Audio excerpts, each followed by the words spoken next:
Magandang araw muli mga kasaka. Ito na naman ang update sa aking Longping 937. Bale 74 days na siya ngayon magmula nung maipunla. Ito naman yung mga ginawa kong protocol dito sa aking palayan. Nung 8 days nagsabog kami ng 3 bag na triple 14 at 2 bag na urea. Nung 16 days, magmula nung lipat tanim, 2 bag uli na triple 14 at 2 bag na urea. Nung 18 days after transplanting ay nakakita tayo ng paninilaw. Kaya nagpa-spray tayo ng Fungurano H.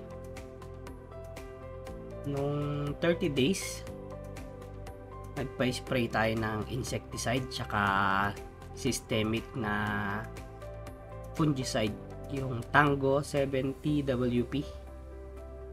Nung ika 40 days na siya, malapit nang magbuntis, naglagay ulit tayo ng 1 bag na urea at 1 bag na 0060. Naglagay din tayo ng prevention. Nung ika 45 days ay nagpa-spray ulit tayo ng foliar fertilizer na Crop Giant.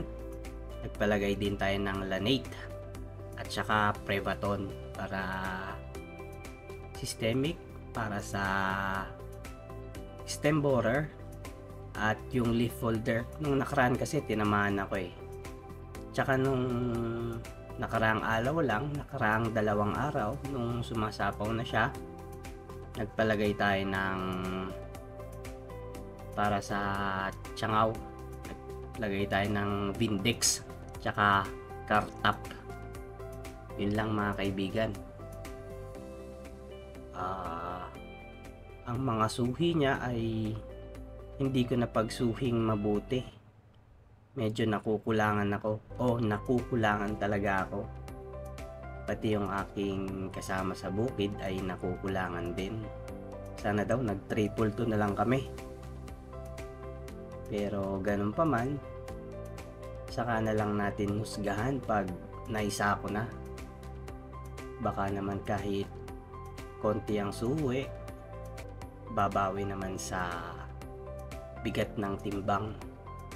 Tsaka nakadepende na rin sa presyo. Learning experience to.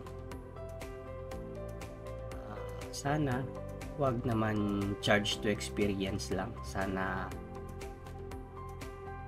makagain din ng monetary at saka experience na din.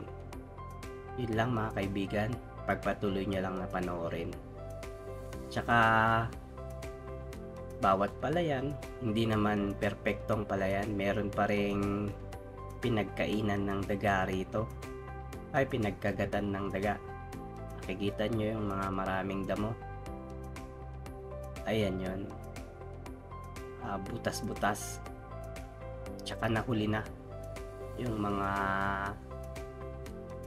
subwal sa Ilocano.